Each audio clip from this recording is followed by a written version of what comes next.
We have a strong man in our midst. All right, a strong man who is deep in the things of the Spirit. And I must tell you, this is what we call I'm saying it in a certain way, the old-fashioned gospel. You know, the real, the pure, undiluted gospel. And a man of great humility. Great humility. Originally, when we say originally now, we don't mean originally, because your calling in God is the original one. But he was trained as a chartered accountant, and he left his professional career to enter into full-time ministry in May 1994. He was consecrated as a bishop in November 1999 by Bishop David Oyedepo. Bishop Aremu is known for his role in church expansion. He was the pioneer of pastor of Winners Chapel in Ibadan, where the congregation grew to 10,000 members in just 4 years. Now, I grew up in Ibadan. And let me just stop at that. I grew up in Ibadan. And I knew when Winners came into Ibadan. And it was I didn't know who was in charge. But there was movement inside the city. And those of us that were in Ibadan and were in churches in Ibadan knew there was movement. Are you following what I'm saying here? Inside the city. A friend of mine in Ilorin, because he also pastored Winners Chapel in Ilorin, told me, and this is somebody that is known, he said, in all of my life, I have not seen church growth and expansion like what we saw when he came into Ilorin. He said, in all of my life. And he's a man with secrets. So. Because this friend of mine went to meet him and asked him, let me just say this, what's the secret? And when he was going back and forth, he told him, try dancing in the Spirit. Do you understand what I'm saying? Aha. There are men that know things. So here with 2 ears. Do you understand what I'm saying? His service across Africa, over his career, he has served as a senior pastor and regional overseer in various Living Faith church branches in Nigeria and other African countries, including Ilorin, Kaduna, Port Harcourt, Johannesburg, Accra. His retirement, he retired from his position as vice president of the ministry in late 2024, but has stated that he will remain a part of Winners family, and he has been participating in the ministry. Despite his retirement from a formal leadership role, he continues to preach and visit other Winners Chapel branches and ministries. He is married, and she's here also with us. And when a minister comes to minister and comes with his wife, it means something. Are you following what I'm saying here? It means something. He's married to Pastor Mrs. Elizabeth Aremu, and they have 4 children and 7 grandchildren. Let's rise to our feet as we welcome for the first time into the covenant nation, Bishop Thomas Aremu.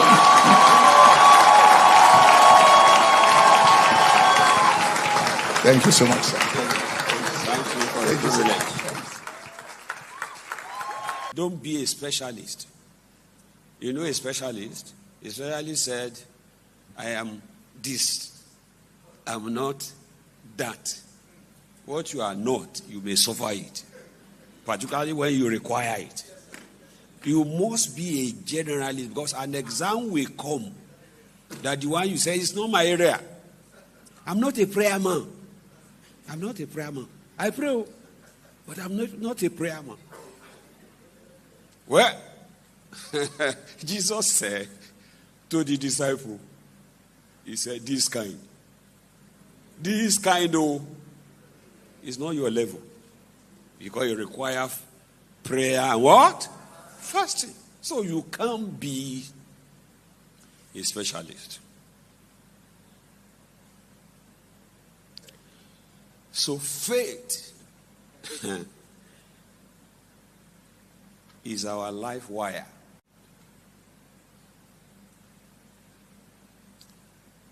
Without it, in quote, we are dead.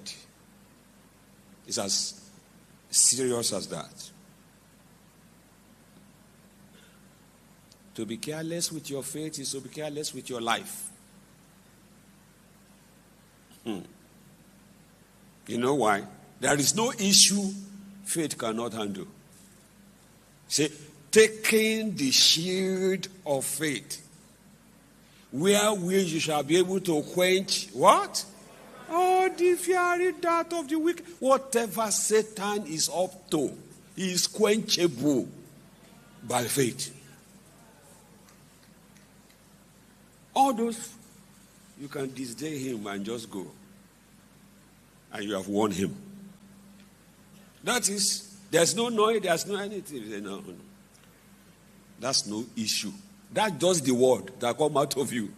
That is not an issue. And it stopped being an issue. You have taken the shield of faith. You have quenched that gra of the devil. And that's the end of it. And somebody else will be celebrating what he said, what he didn't say, what happened yesterday, what happened day before yesterday, what. No. When I'm casting out devil, you will like deliverance. I'll tell you the truth. If the devil want to talk, I say, where? By authority of the person standing before you, you know I'm higher than you. You mustn't talk here. When I talk, you go.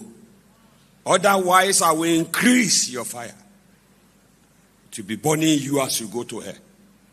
So, shut up and get out here. I was dealing with a devil. The woman will not marry. In my days back in Ilorin there. All manner. They say he won't marry. He will not. If he marry, he won't have children. The devil was just talking all manner of things.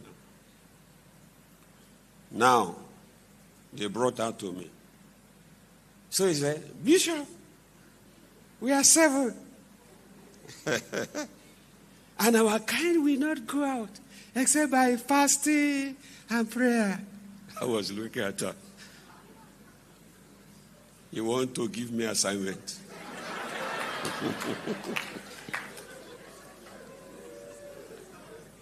I say I have just one instrument that will push you out. I don't need fasting.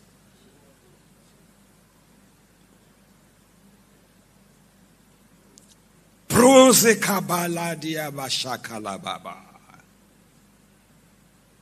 the name of Jesus, get out here. And never again. Threw the woman down. According to the woman, he said, a lot of things whined through the body and came out from here. It wasn't 5 minutes. And he said they are kind. Will not go out except by fasting and prayer. The last time I saw the woman has married and have 3 children. I said, this is August. I know rain is falling every day, but I'm going to lock up the heaven. You will not see rain in this city. That's Ibadan. Except by my word. Why I say that? In fact, I didn't even know I said anything. I didn't feel it. So we had our seminar. We had everything.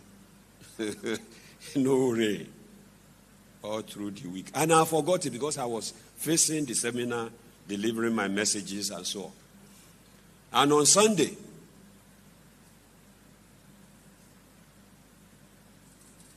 as we were closing, I received a prompting that, we are finished. And rain didn't fall. And I saw 4 p.m. I said, oh, you remember I told you that I've already collected the key, I've locked the heaven. And the key is with me. But I will open it by 4 p.m. So wherever you are going or you are going, go and go. And go back on or before 4. So me and my wife, because we have a lot of people, visitors, we were still in the office. Our house is just by the fence. Till 5 minutes to 4. So my wife came. My wife said, prophecy. Does he know the person who spoke it to? Remember your 4 o'clock deadline. I mean, timeline, they call it now. You better let us go. I don't want to be beat you. I saw it was 5 minutes to 4. I just carry my bag. Because even if I forget anything, I can easily come. As I was removing my dress, a torrential rain, boom! The next service, one man said, I'm a member of this church from now. He said, I've been looking for which church to go. I want a man of God whose word God honor. He said, I came for the first time last Sunday. They were announcing something. He said, how can a man say, I seize the key? He said, he has never had it. And me that said, I didn't know I say anything big. Yeah, I thought it's normal. That's life in the spirit. Are you hearing me? Life in the spirit. People say, I have so many houses. I have so much money. It's life in the spirit. I'm telling you. I don't do anything. No contact, no human relation, no public relation, nothing. I just do my work. But I just flow in the spirit. The Lord spoke to me. You have been building houses, but from now, I will be giving you houses. And me and my wife said, we have enough house. This coming year, we are not building. And God came. And within 3 months, the house came. From somebody who doesn't know me. He was told in his site as a developer, take this out, give it to Bishop Thomas Aremu. He's not a winner. Yeah, you see, this faith you are playing with is the procurement manager forever. That is the hand with which you can interact with the celestial. Without faith, it is impossible to please God.